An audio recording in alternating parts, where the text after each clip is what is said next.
सनातन धर्म सूर्य उभरा क्षात्र वीरो उठो चलो, सनातन धर्म सूर्य उभरा क्षात्र वीरो उठो चलो, उठो चलो। कलयुग के इस कलयुग का है अंत निकट आया, संधि काल इन युगों युगों का अब समीप आया, साधना के महापर्व को साथ है लाया। जिस प्रकार से हिंदू राष्ट्र को आप बदनाम कर रहे हैं, क्या वास्तविकता में जिस सेक्युलरिज्म के आधार पर आप ये सब कह रहे हैं, तो हिंदू राष्ट्र संवैधानिक है या नहीं है वो बात अलग है। पहले हमें यह देखना है कि सेक्युलरिज्म संवैधानिक है या नहीं है, क्योंकि डॉक्टर बाबा साहेब अंबेडकर ने जो संविधान लिखा, जो संविधान हमारे देश में 26 नवंबर 1949 को स्वीकारा गया, क्या उस संविधान में कहीं पर सेक्युलर शब्द था? उस संविधान निर्माती सभा में बहुत विस्तृत चर्चा हुई थी संविधान में सेक्युलर शब्द लेना या नहीं लेना है, और सेक्युलर शब्द संविधान में लेने के लिए विरोध करने वाले दो व्यक्ति थे। पहले व्यक्ति का नाम था स्वयं बाबा साहेब अंबेडकर और दूसरे व्यक्ति का नाम है जवाहरलाल नेहरू।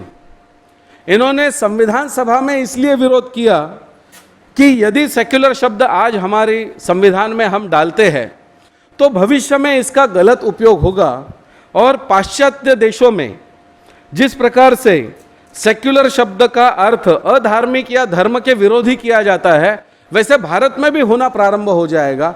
इसलिए क्योंकि हम भारत को जो चलाना चाहते हैं उसके अंदर सदाचार के कुछ जो नियम लिए हैं वो तो धर्म से लिए हैं, तो संविधान ही पूरा धर्म विरोधी हम बना देंगे तो सदाचार नहीं रहेगा। इसलिए उन्होंने इस संविधान में सेक्युलर शब्द डालने के लिए विरोध किया।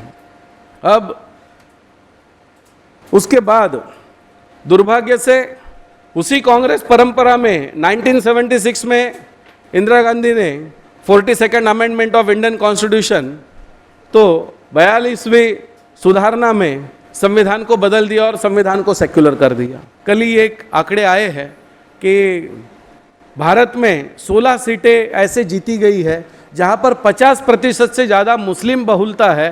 वहां पर कितना भी ट्रिपल तलाक का मुद्दा ले लो, कितना भी सेक्युलरिज्म की बात करो, कितने भी आप माइनॉरिटीज़ के हित की बात करो, वहां पर कोई हिंदू चुन करके नहीं आया है।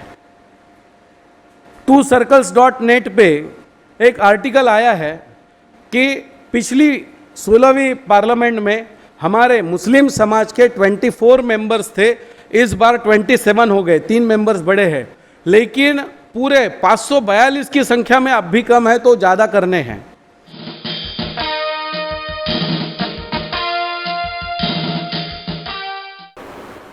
आशीर्वाद रूपी संदेश में परतपर गुरु डॉक्टर जयंत आठवले जी कहते हैं, हिंदू राष्ट्र की स्थापना के उद्देश्य से एकत्र हुए धर्म योद्धाओं को मेरा नमस्कार। आज देश और काल संक्रमण अवस्था में है। इस प्रतिकूल काल में हमें हिंदू राष्ट्र स्थापना का अर्थात धर्म संस्थापना का कार्य करना है। हमारी सहायता करने वाले धर्मनिष्ठ सहयोगी अत्यल्प होंगे, जबकि धर्मशत्रु और उनके समर्थक सहस्त्रों गुना है।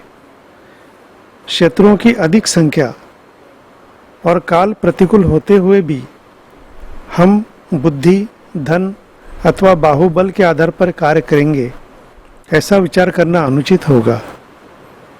इस काल में केवल साधना से प्राप्त ईश्वर का आशीर्वाद ही अंतिम सफलता दिला सकता है। इसलिए हिंदू राष्ट्र की स्थापना हेतु ध्येय प्राप्ति की उत्कंठा, उसके लिए आवश्यक तन मन धन का त्याग और साधना का बल बढ़ाना आवश्यक है। ध्यान रखिए, हिंदू राष्ट्र हमें सहज नहीं मिलेगा, उसके लिए हमें परम निष्ठा से कार्य करना होगा। इस अखिल भारतीय हिंदू अधिवेशन में सभी धर्म योद्धाओं को ऐसा कार्य करने की प्रेरणा मिले, ऐसी भगवान श्री कृष्ण के चरणों में प्रार्थना।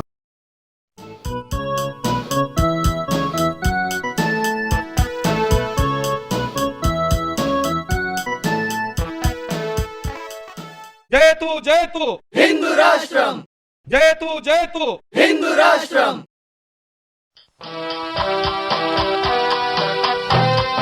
सनातन धर्म सूर्य उभरा छात्र वीरों उठो चलो, सनातन धर्म सूर्य उभरा छात्र वीरों उठो चलो, उठो चलो।